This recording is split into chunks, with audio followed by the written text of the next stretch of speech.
நீங்கள்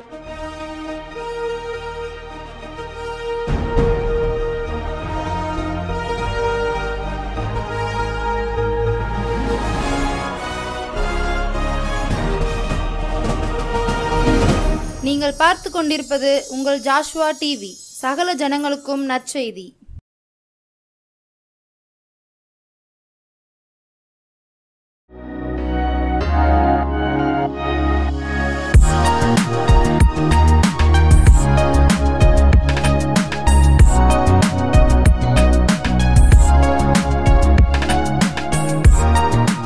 ஆண்டவரும் இரட்சகருமாய் இயேசு கிறிஸ்துவின் நாமத்தினாலே ஜாஸ்வா டிவி நேயர்கள் அனைவருக்கும் அன்பின் சமாதான வாழ்த்துக்களை தெரிவித்துக் கொள்கிறேன். இந்த நாளிலும் தேவன் நம்மோடு பேசும்படியாக ஒரு நிமிடம் நாம் கண்களை மூடி ஜெபிப்போமா? அன்பின் பரலோக பிதாவே, உம்மை துதிக்கிறோம் ஆண்டவரே, ஸ்தோத்திரிக்கிறோம் அப்பா. ஆண்டவரே, நீங்கள் வாழ்க்கையில் நீங்கள் நல்லவராக நன்மை செய்கிறவராக இருக்கிறீங்கப்பா. அப்பா தகப்பனே, நீங்கள் என்ன பேசுவீங்க என்று வாஞ்சியோடு காத்திருக்கிற பிள்ளைகள் வாழ்க்கையில் ஆண்டவரே, நீங்கள் என்ன செய்ய சித்தம் வைத்திருக்கிறீர் என்பதை அவர்களோடு நீர் பேசும் ஆவியானவர் ஒவ்வொரு வசனங்களை நீங்கள் விளக்கி காண்பித்தருளும் வழி நடத்தும். இயேசுவின் மூலம் ஜெபிக்கிறோம் நல்ல பிதாவே, ஆமீன் ஆமீன். இந்த நாளிலும் தேவன் நம்மோடு பேசும்படியாக கொடுத்த வார்த்தை ரோமருக்கு எழுதின நிருபம் 8வது அதிகாரம் வசனம் 28. அன்றியும் அவருடைய தீர்மானத்தின்படி அழைக்கப்பட்டவர்களாய் தேவனிடத்தில் அன்பு கூறுகிறவர்களுக்கு சகலமும் நன்மைக்கு எதுவாக நடக்கிறதென்று அறிந்திருக்கிறோம். அதாவது இங்கே வசனம் சொல்கிறது, ஆண்டவருடைய தீர்மானத்தின்படி ஆண்டவரிடத்தில் அன்பு கூறுகிறவர்களுக்கு சகலமும் எப்படி தான் நடக்கா? நன்மைக்கு எதுவாக தான் நடக்கிறது. ஒருவேளை இன்று பார்த்து கொண்டிருக்கிற உங்கள் வாழ்க்கையில் நடக்கிற காரியங்கள்லாம் ஏன் என் வாழ்க்கையில் இப்படி நடக்கிறது, ஏன் நடக்கிறது என்று நீங்கள் யோசித்து கொண்டு இருக்கலாம். அந்த சூழ்நிலைகள் அது உங்களுக்கு ஒரு பெரிய கேள்விக்குறி எங்கள் வாழ்க்கையில் ஏற்படுத்தி கொண்டு இருக்கலாம். ஆனால் ஆண்டவர் சொல்லுகிறார், நீ கடந்து போகிற பாதை, நீ கடந்து வருகிற இந்த வழி, இது எல்லாம் நன்மைக்கு எதுவாகவே உன் வாழ்க்கையில் நடந்து வருகிறது என்று சொல்லிக்கூட பார்த்து கொண்டிருக்கிற உங்களுக்கு தேவன் என்று கற்றுக் கொடுக்கிறார். அதனால் பிரியமானவர்களே, நீங்கள் கவலைப்படாதீர்கள், சோர்வு கொள்ளாதீர்கள்.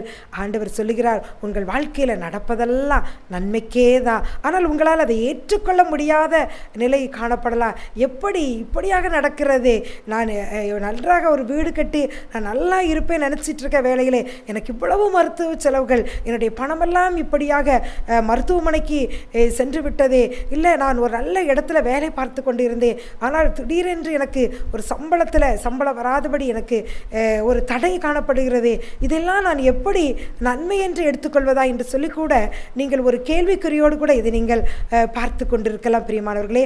ஆனால் ஆண்டவர் சொல்லுகிறார், உங்கள் அன்றியும் நீங்கள் எப்படிப்பட்டவர்களா? தேவனுடைய தீர்மானத்தின்படி அழைக்கப்பட்டிருக்கீங்க. நீங்கள் அவருடைய தீர்மானத்தின்படி அழைக்கப்பட்டிருக்கனால உங்கள் வாழ்க்கையில் அடுத்ததாக நீங்கள் அவரிடத்தில் அன்பு கூறுகிறவர்களாக இருக்கிறீங்க. நீங்கள் உங்களை 2 குவாலிட்டிஸ் ஆண்டவர் உங்கள்கிட்ட காணப்படுதுன்னு சொல்லுதாரு. நீ அழைக்கப்பட்டவங்க, நீ இடத்துல அன்பு கூறுத, உன் வாழ்க்கையில் இப்போ நீ கடந்து போகிற இந்த காரியங்கள் எல்லாம் நன்மைக்கு எதுவாகவே நடக்கிறது. அதை முதலாவது நீ புரிந்து கொண்டு ஆண்டவருக்கு நன்றி செலுத்தி எங்கள் வாழ்க்கையில் அதை விட்டு வெளியே வர வேண்டும் என்று சொல்லி கூட ஆண்டவர் விரும்புகிறார். இப்படித்தான் பிரியமானவர்களே, ஒரு சகோதரி அவருடைய ஒரு வேலை பார்க்கிற இடங்களில் அவங்களுக்கு வேலை பார்க்க ஸ்தலத்தில் ஒரு பிரச்சனை வந்ததுனால அவளுக்கு 2 மாதமாக சம்பளம் வாங்கக்கூடியாத ஒரு நிலைமை காணப்பட்டது. அப்பொழுது அவர்களுக்கு மிகுந்த கலக்கம், கண்ணீர், எப்படி என் குடும்பத்தை நடத்துவது, அவர்கள் எப்படி என்னுடைய வீட்டு கடன் அடைப்பது, பிள்ளைகளுடைய காரியம், படிப்பு, ஃபீஸ் கட்ட வேண்டும், பிள்ளைகளுக்கு எவ்வளவு தேவைகள் இருக்கிறது, இதற்கெல்லாம் நான் என்ன செய்வேன் அப்படின்னு சொல்லி கலங்கி நிற்கும்பொழுது ஆண்டவரே, ஏன் இப்படி ஒரு காரியம், நான் ஒரு முக்கியமான கட்டத்தில் இருக்கிறேன், ஆனால் இந்த சூழ்நிலையில் இப்படி பணமெல்லாம் முடங்கி போய்விட்டதே, வருமானத்திற்கு வழி இல்லையே, நான் என்ன செய்வேன் என்று சொல்லி அவள் கண்ணீரோடு ஜெபிக்கும் பொழுது கூட ஆண்டவர்களுக்கு இந்த வார்த்தையை தான் கொடுத்தாரா? அவருடைய தீர்மானத்தின்படி அழைக்கப்பட்டவர்களுக்கும் தேவனிடத்தில் அன்பு கூறுகிறவர்களுக்கும் சகலமும் நன்மைக்கு எதுவாக நடக்கிறது என்று சொல்லி அவர்களுக்கு அப்பொழுது புரியவில்லையா, இதில் என்ன நன்மை இருக்கிறது, நான் எப்படி இந்த நாட்களை கடந்து செல்வேன், எது என்னால் கடக்கக்கூடியாத ஒரு பாதையாக இருக்கிறதே, என்னுடைய லோன் காரியங்கள் மற்ற எல்லாவற்றிற்கும் என்ன செய்வேன், நிற்கதியான நிலைமையில் இருக்கும் பொழுது இப்படி ஒரு வார்த்தையா அப்படின்னு சொல்லி அவர்கள் அதை ஏற்றுக்கொள்ளவே முடியவில்லையா.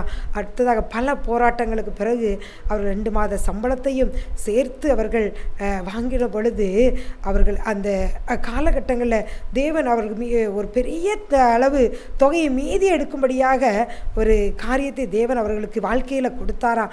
அவர்களுக்கே ஒரு ஆச்சரியமாக இருந்துச்சா, எப்படி இப்படி நடந்தது என்று சொல்லி அவர்கள் சம்பளம் வாங்கின காலங்களில் இல்லாததை விட ஒரு அந்த காலகட்டங்களை தாண்டி அவர்கள் அந்த கையின் பிராசத்தை வாங்கும் பொழுது அவர்களுக்கு மீதியான துணிக்கைகள் நிறைய இருந்ததா. அப்படிதான் அவர்கள் உணர்ந்து கொண்டார்களா, ஆண்டவர் நம்மோடு சொன்னாரே, உன் வாழ்க்கையில் நடப்பது சகலமும் நன்மைக்கு எதுவாக இருக்கிறது என்று சொல்லி அவர்கள் அந்த பணத்தை வைத்து அவருடைய பிள்ளைகளுக்கு தேவையான ஃபீஸு, அவருடைய குடும்பத்துக்கு தேவையான நிறைய நாட்களாக வாங்க வேண்டும் என்று நினைத்திருந்த பொருட்கள் அத்தனையும் அவர்கள் வாங்குவதற்கு அது அவர்களுக்கு உதவியாக இருந்ததா. பிரியமானவர்களே, அப்படித்தான் நீங்களும் கடந்து செல்கிற பாதைக்கும் தேவன் கொடுக்கிற வார்த்தைக்கும் அது சம்பந்தமே இல்லாதது போல உங்கள் வாழ்க்கையிலும் காணப்படலாம். ஆனால் எல்லாமே அந்த சகோதரி வாழ்க்கையில் எப்படி நன்மைக்கு எதுவாக நடந்ததோ அதே போல தான் இன்று உங்கள் வாழ்க்கையிலும் நன்மைக்கு எதுவாக நடக்கிறது. அதனால் நீங்களும் சொல்லுங்கள், ஆண்டவரின் வாழ்க்கையில் நன்மைகளை தான் செய்து கொண்டிருக்கிறார், நன்மைகளைத்தான் எனக்கு தருவார், நன்மையானதுக்காக தான் இந்த பாதைகளை தேவன் எனக்கு அனுமதித்திருக்கிறார் என்று சொல்லி ஆண்டவருக்கு நன்றி சொல்லுங்கள். வேதத்தில் கூட நாம் பார்த்தோமானால் அப்படியே தான் இஸ்ரவேல் ஜனங்களும் எகிப்திலிருந்து அவர்கள் புறப்பட்டு வருகிறார்கள். அங்கே யாத்திராகமம் 14வது அதிகாரத்தை நாம் பார்த்தோமானால் அவர்கள் அப்படியாக கடந்து மிகுந்த மகிழ்ச்சியோடு அவர்கள் கடந்து வரும் பொழுது அங்கு பின்னாக திரும்பி பார்த்தோமானால் பார்வோன் சேனை அங்கு கடந்து வருகிறது.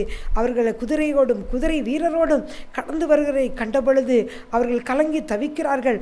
தேவன் ஏன் எங்களை இப்படி கொண்டு வந்தார், இங்கே வனாந்தரத்தில் சாகடிக்கவா, அல்லது நாங்கள் அங்கே இருந்திருப்போமே, எப்படியெல்லாம் சொல்லி அவர்கள் பல்வேறு கேள்விகளை அங்கு எழுப்புகிறார்கள். அப்படிதான் அங்கு ஆண்டவர் மோசேயின் மூலமாக சொல்லுகிறார், இன்றைக்கு நீங்கள் சும்மா இருப்பீர்கள், நீங்கள் நின்று கொண்டு இன்றைக்கு கர்த்தர் உங்களுக்கு செய்யும் ரட்சிப்பை பாருங்கள், இன்றைக்கு நீங்கள் காண்கிற எகிப்தியரை இனி என்றைக்கும் காண மாட்டீர்கள் என்று சொல்லி கூட ஆண்டவர் உங்களுக்கு அங்கு அவங்களுக்கு ஒரு வாக்கு கொடுக்கிறார். அப்படியே ஆண்டவர் சொல்கிறார், நீங்கள் சும்மா இருப்பீர்கள், நான் உங்களுக்காக யுத்தம் செய்வேன் என்று சொல்லுகிறார். அப்படியாக மோசே கோலை நீட்டும் பொழுது அங்கு செங்கடல் அப்படியாக வழி விடுகிறது. ஜனங்கள் வெட்டாந்தரை வழியாக நடந்து செல்கிறார்கள். பின்தொடர்ந்து வந்த பார்வோனும் சேனைகளும் அப்படியே அந்த கடலில் மூழ்கடிக்கப்படுகிறார்கள். அங்கு எதற்காக இப்படி ஒரு காரியம் நடக்கிறது? ஒருவேளை அவர்கள் அந்த செங்கடலை தாண்டி வந்த பொழுதும் எகிப்தியர் நம்மளை பின்தொடர்வார்களோ, ஒரு நாள் நம்மளை பாளையம் இறங்கி பிடித்து விடுவார்களோ, அப்படியெல்லாம் சொல்லி அந்த இஸ்ரவேலர்கள் கலங்கக்கூடாது என்பது சொல்வதற்காக அங்கு ஒரு பெரிய காரியத்தை, நன்மைக்கு ஏதுவான ஒரு காரியத்தை, பெரிய அற்புதத்தை தேவன் அங்கு நிகழ்த்தி காட்டுகிறார். கர்த்தரே அவர்களுக்காக யுத்தம் செய்கிறார். செங்கடல் பிளக்கப்படுகிறது, வழி திறக்கிறது. இஸ்ரவேலருக்கு மாத்திரம்தான் இந்த வழி. அந்த வழியில் வந்த சத்துருக்கள் வீழ்த்தப்படுகிறார்கள். இப்படித்தான் பிரியமானவர்களே, நீங்களும் பார்த்து கொண்டிருக்கிற நீங்களும் என் வாழ்க்கையில் ஏன் இப்படி ஒரு துன்பம், இப்பொழுதுதான் ஒரு காரியத்தை நான் கடந்து வந்தேன், அடுத்ததாக இப்படி ஒரு காரியம் எனக்கு முன்பதாக மலை போல இருக்கிறதே, நான் என்ன செய்வேன், இதில் நான் அழிந்து விடுவேனோ ஏன் என்று நீங்கள் இதே பேரில் இஸ்ரவேலரை போல திகைத்து கொண்டு இருக்கலாம். உங்களுக்கும் வழி திறக்கும், நீங்கள் முன்னேறி செல்வீர்கள். ஆனால் எந்த சத்துரு உங்களை துரத்தி வருகிறானோ அவன் அப்படியே அவன் அழிக்கப்பட்டு போவான். பிரியமானவர்களே, இப்பொழுது உங்கள் வாழ்க்கையில் நடக்கிற எல்லா காரியங்களும் எதற்காக? நன்மைக்கு எதுவாக, அந்த சத்துரு அழியும்படியாக, அது உங்கள் கண்கள் காணும்படியாக நடப்பதற்காகத்தான் தேவன் இந்த பாதையை உங்கள் வாழ்க்கையில் அனுமதித்திருக்கிறார். அதனால் தேவனுடைய தீர்மானத்தின்படி அழைக்கப்பட்டவர்களும் அவரிடத்தில் அன்பு கூறுவர்களுமாகிய உங்களுக்கு இந்த காலத்தில் நீங்கள் கடந்து செல்கிற அந்த பாதையானது நன்மைக்கு எதுவாகவே நடக்கிறது, நன்மைக்கு எதுவாகவே நடக்கிறது. அதனால் நீங்கள் சோர்ந்து போகாதீர்கள். நிச்சயம் உங்களுக்கு ஒரு வழி பிறக்கும். இஸ்ரவேலர்களுக்கு வழி திறந்த தேவன் உங்களுக்கு ஒரு வழியை திறந்து நிச்சயமாக நன்மையை கண்டுகொள்ளும்படியாக தேவன் செய்வார். அடுத்ததான் நாங்கள் பார்த்தோமானால் வேதத்தில் ஆண்டவரை நேசிக்கிற ஒரு குடும்பம், மார்த்தாள், மரியாள் மற்றுமாக அவருடைய சகோதரன் லாசரு, ஆண்டவரை நேசிக்கிற ஒரு குடும்பம். அநேக நேரங்களில் ஆண்டவர் பெத்தானியாவில் வந்து அந்த குடும்பங்களோடு விருந்த அருந்தி அங்கு தங்கி செல்கிற வழக்கமாக காணப்பட்டது என்று கூட நான் வேதத்திலே பார்க்கிறோம். இப்படிப்பட்ட சூழ்நிலையில் லாசருக்கு ஒரு வியாதி வருகிறது. அந்த செய்தி ஆண்டவருக்கு அங்கு சொல்லப்படுகிறது. ஆனாலும் அவர் என்ன செய்கிறார்? ஆண்டவர் அங்கு யோவான் 11ஆம் அதிகாரத்தில் அந்த சம்பவம் அங்கு சொல்லப்பட்டுள்ளது. யோவான் 11:6 அவன் வியாதியாக இருக்கிறதாக அவர் கேள்விப்பட்ட பொழுது தாம் இருந்த இடத்திலே இன்னும் 2 நாள் தங்கினார். ஆண்டவர் அவங்க சொல்ல பொழுது உடனே என்ன செய்யலை, போகலை. ஏன் அப்படி போகலை அப்படின்னு சொல்லி கூட நான் பார்த்தோமானால் 15வது வசனம், நான் அங்கே இராததினால் நீங்கள் விசுவாசம் உள்ளவர்களாகிறதற்கு ஏது உண்டென்று. அவங்க விசுவாசத்தில் பலப்பட வேண்டும் என்று சொல்லி கூட ஆண்டவர் என்ன செய்கிறார், அங்கு தாமதிக்கிறார். அடுத்ததாக நான் பார்த்தோமானால் அங்கு லாசரு மரித்து விடுகிறாள். மார்த்தாளும் மரியாளும் வந்து ஆண்டவரிடம் புலம்புகிறார்கள், ஆண்டவரே நீர் இருந்தீரானால் என் சகோதரன் மரித்திருக்க மாட்டான் அப்படி எல்லாம் சொல்லி அவர்கள் குமுறுகிறார்கள். ஆனால் ஆண்டவர் சொல்லுகிறார், யோவான் 11:40, இயேசு அவளை நோக்கி நீ விசுவாசித்தால் தேவனுடைய மகிமையை காண்பாய் என்று உனக்கு சொல்லுகிறேன். அப்படி விசுவாசத்தை வர்த்திக்கும்படியாக என்னோட தேவனுடைய நாமம் அந்த இடத்துல மகிமைப்படும்படியாக மரித்த லாசரு உயிரிழந்தான், மரித்தவர்களையும் உயிர்ப்பிக்க வல்லமே இயேசுடைய உடையது என்பதை நிரூபித்து காட்டும்படியாக அங்கு அந்த காரியம் நடக்கிறது. அங்கு மார்த்தாள் மரியாள் அருமையான சகோதரன் மரித்து விட்டான், ஏன் இப்படி நடந்தது என்று சொல்லி கூட அவர்கள் அங்கு வருத்தத்திலும் சோகத்திலும் கண்ணீரிலும் இருந்து கொண்டு இருக்கிறார்கள். ஆனால் அங்கு தேவனுடைய நாமம் மகிமைப்படும்படியாக அங்கு லாசருவின் மரணம் நன்மைக்கு எதுவாக நடக்கிறது. ஆண்டவர் வருகிறார், அந்த கல்லை எடுத்து போடுங்கள் என்று சொல்லிவிட்டு லாசருவே வெளியே வா என்று சொல்லும் பொழுது மரித்த லாசருங்க என்ன செய்கிறான், உயிரோடு வருகிறான். இதை பார்த்தாங்க அநேக ஜனங்கள் ஆண்டவர் என்ன செய்கிறார்கள், அவரிடத்தில் விசுவாசம் உள்ளவர்களாகி இயேசுவின் மேலே விசுவாசம் உள்ளவர்களாகி ஆண்டவரை பின்பற்றுகிறார்கள். இதற்காகத்தான் அந்த இடத்துல ஆண்டவர் அந்த காரியத்தை இங்கு அனுமதித்தார். இதே போலத்தான் பிரியமானவர்களை பார்த்து கொண்டிருக்கிற உங்கள் வாழ்க்கையில் கூட அவ்வளவுதான், ஏன் இந்த காரியம் இப்படி நடந்தது, எனக்கு ஏன் இப்படி ஒரு வியாதி, ஏன் இப்படி ஒரு காரியம் நடந்தது என் குடும்பத்தில், எல்லாரும் பார்த்து நகைக்கிற அளவுக்கு ஏன் இப்படி நடந்து விட்டது என்று சொல்லி கூட நீங்களும் சோகத்தில் நீங்கள் ஆண்டவரே நீங்கள் சீக்கிரம் நீங்கள் செய்திருந்தால் இப்படியெல்லாம் நடந்திருக்காதே, நீங்கள் வந்து குணப்படுத்தியிருந்தால், இல்லை நீங்கள் இந்த காரியத்தில் தலையிட்டு இருந்தால் இப்படியெல்லாம் நடந்திருக்கிறாதே அப்படின்று சொல்லி கூட நீங்களும் மார்த்தாளும் மரியாளை போல கண்ணீரோடு இருக்கிறீர்களா? உங்கள் வாழ்க்கையில் நடந்த இந்த காரியம் கூட நன்மைக்கு எதுவாகத்தான், தேவனுடைய நாம மகிமைப்படும்படியாகத்தான் இந்த காரியம் நடந்திருக்கிறது. நீங்கள் விசுவாசியுங்கள், இந்த சூழ்நிலையிலும் நீங்கள் தேவனுடைய மகிமையை காண்பீர்கள். உங்கள் வாழ்க்கையில் நடக்கிற இந்த காரியங்களால் நன்மைக்கு எதுவாகத்தான் நடக்கிறது. பின்னாளில் எப்படி 4 நாட்கள் கழித்து மரித்த லாசருவே உயிரோடு வந்தான், அதே போல உங்கள் வாழ்க்கையில் நீங்கள் எது முடியாது அவ்வளவுதான் என்று நீங்கள் நிற்கிற இந்த நிலையிலிருந்து தேவன் அப்படியே உங்களை மீட்டு கொண்டு வருவார். உயர்ந்த இடத்துல உங்களை நிற்க வைப்பார், சந்தோஷமும் மகிழ்ச்சியும் அடையும்படி வைப்பார். உங்கள் வாழ்க்கையில் நடக்கிற இந்த காரியங்கள் நன்மைக்கு எதுவாகவே நடக்கிறது. முதலாவது பார்த்த ஒரு சிவந்த சமுத்திரம் குறுக்கிடுகிறது. அடுத்ததாக பார்த்தோமானால் அது கூட ஒரு நன்மைக்கு எதுவாக எதிரிகள் விழும்படியாக உங்கள் வாழ்க்கையிலும் சிவந்த சமுத்திரம் போல என்னென்ன காரியங்கள் குறுக்கிட்டாலும் அதையெல்லாம் தேவன் உங்களுக்கு நன்மையாகவே மாற்றி தருவார். நன்மைக்கு எதுவாகவே அது நடந்து கொண்டிருக்கிறது. அடுத்து லாசரு மரணம், தேவனுடைய நாமம் மகிமைப்பட்டது. மரித்தவர்களை உயிர்ப்பிக்கிற வல்லமை, அந்த வல்லமை இயேசுவுக்கு உண்டு என்பதை அந்த ஊர் ஜனங்கள் அறிந்து கொண்டார்கள். அநேகர் ஆண்டவரிடத்தில் விசுவாசம் வைத்திருக்க ஏதுவாக அந்த சம்பவம் நடந்தது. அதே போலத்தான் நீங்கள் கடந்து செல்கிற பாதையில் நீங்கள் ஆண்டவர் மேலே வைத்திருக்கிற விசுவாசம், நம்பிக்கை, அது மூலமாக நீங்கள் இருக்கிற இடங்களில், உங்கள் உறவுகள் மத்தியில், உங்கள் கிராமத்தில், உங்கள் பட்டணத்தில் தேவனுடைய நாமம் மகிமைப்படும்படியாக தான் இப்படிப்பட்ட காரியங்கள் உங்கள் வாழ்க்கையில் நடந்திருக்கிறது பிரியமானவர்களே. அதனால் நீங்களும் விசுவாசியுங்கள், தேவனுடைய மகிமையை காண்பீர்கள். அடுத்ததான் நாம் பார்த்தோமானால் யோசேப்பு ஆதியாகமம் 45:7 பார்த்தோமானால் யோசேப்போட சம்பவம் நமக்கு எல்லாம் நன்கு தெரிந்தது. யோசேப்பு அவனுடைய சகோதரர்கள் என்ன செய்தார்கள், அப்படியே குழியில் தூக்கி போட்டார்கள். அங்கு இருக்கக்கூடாது என்று சொல்லி அவனுடைய எகிப்தியர் கையில், அவனை இஸ்மவேலர் கையில் விற்று போடுதார்கள். போய்விட்டு தகப்பனிடம் என்ன செய்கிறார்கள், ஒரு ஆட்டுக்குட்டியை அடித்து அவன் ஆடையிலே அதை தெளித்து அவன் மரித்து விட்டான் என்று சொல்லிவிட்டார்கள். அப்படியாக நடக்கிறது காரியம். ஆனால் ஆண்டவர் யோசேப்புக்கு தரிசனங்களை கொடுத்திருந்தார். அரிக்கட்டுகள் அவனை வணங்குவது, சூரியன் சந்திரன் நட்சத்திரம் எல்லாம் கூட இணைந்தவனை வணங்குவது போலெல்லாம் கொடுத்திருந்தார். ஆனால் யோசேப்புடைய வாழ்க்கையில் எல்லா காரியங்கள் மாறுதலாய் நடக்கிறது. சகோதரர்களால் பொறாமை அளிக்கப்பட்டு மறு தேசத்துக்கு அடிமையாக கொண்டு போகப்படுகிறார். அங்கு போன பிறகும் போத்திபார் மனைவியினால் பழி சாட்டப்படுகிறார், சிறைச்சாலை அனுபவம். ஆனால் எல்லாமே எதுக்காக நடக்கிறது, சகலமும் அங்கு நன்மைக்கு எதுவாக நடக்கிறது. அது யோசேப்பே அங்கு சொல்லுகிறான் பாருங்கள். வாருங்கள்.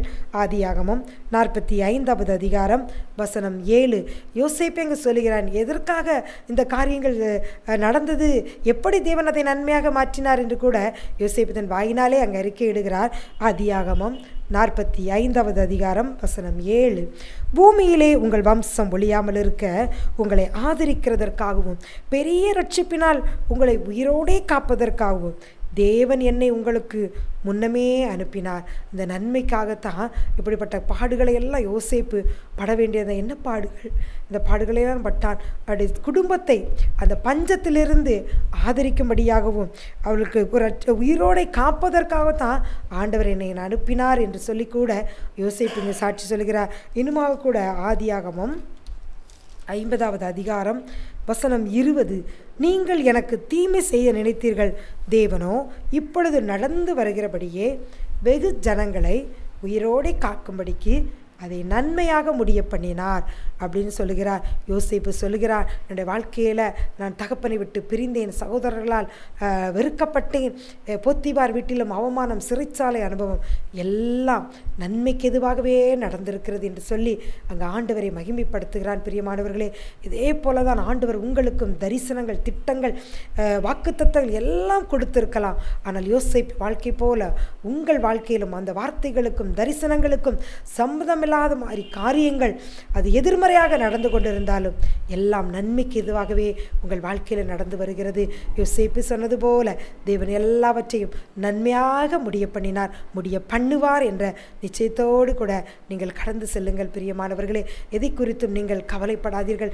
ஏன் ஏன் என்ற கேள்வியை பார்த்து ஆண்டவரை பார்த்து கேட்காதபடிக்கு தேவன் எல்லாவற்றையும் எனக்கு நன்மையாக முடிய பண்ணுவார். ஏதோ ஒரு பெரிய திட்டம் என் வாழ்க்கையில் தேவன் வைத்திருக்கிறார், என் குடும்பத்தை குறித்து, அதற்கு தான் கர்த்தர் இந்த பாதையை எனக்கு அனுமதித்திருக்கிறார் என்று சொல்லிக்கூட ஆண்டவர் கரத்தை நீங்கள் பிடித்து கொண்டு நீங்கள் சந்தோஷத்தோடு பயணியுங்கள். அவருடைய தீர்மானத்தின்படி அழைக்கப்பட்டவர்களும் தேவனத்தில் அன்பு கூறுகளாய் உங்களுக்கு சகலமும் நன்மைக்கு எதுவாகவே நடந்து கொண்டிருக்கிறது.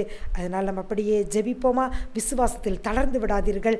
சகலமும் நன்மைக்கு எதுவாகவே உங்கள் வாழ்க்கையில் நடத்தி வருகிற அந்த நல்ல தேவனை நீங்கள் இறுக பிடித்து கொள்ளுங்கள். சீக்கிரத்தில் அந்த என்ன காரியத்துக்கு இது நடந்தது என்று சொல்லிக்கூட நீங்கள் அதனுடைய ரகசியத்தை நீங்கள் கண்டு கொள்வீர்கள். அப்படியே நாம் ஜெபிப்போமா?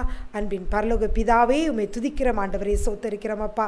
அநேக கேள்விக்குறிகளோடு ஏன் என் வாழ்க்கையில் இப்படி என்று சொல்லி கூட கலக்கத்தோடும் கண்ணீரோடும் இருக்கிற பிள்ளைகளுக்கு நீங்கள் ஆறுதல் படுத்தும்படியா என்று சொல்லியிருக்கிற சகலமும் நன்மைக்கு எதுவாகவே உன் வாழ்க்கையில் நடக்கிறது என்று சொல்லியிருக்கீங்கப்பா. இவர்களும் கூட ஆண்டவரே, அப்பா ஆண்டவரே, யோசேப்பை போல தேவன் எதற்குத்தான் என் வாழ்க்கையில் இந்த பாடுகளை அனுபவித்தார் என்று சொல்லி கூட உம்மை மகிமைப்படுத்தும் வேளை வந்ததற்காக உமக்கு நன்றி செலுத்துகிறோம். ஒவ்வொருவரும் நீங்கள் அப்படியே சொல்லி ஆண்டவரை மகிமைப்படுத்துங்கள். நீங்கள் விசுவாசித்தால் தேவனுடைய மகிமையை காண்ப. எப்படி மரித்த லாசருவே உயிர்த்தெழுக தேவனால் முடியுமானால் உங்களுடைய வாழ்க்கையில் என்னெல்லாம் மரித்து போய் நிலைமையில் காணப்படுகிறதோ அத்தனையை உயிர்ப்பிக்க இரட்சகராய் இயேசுவால் முடியும். தேவன் உங்களை ஆசீர்வதிப்பார், உயர்த்துவார்.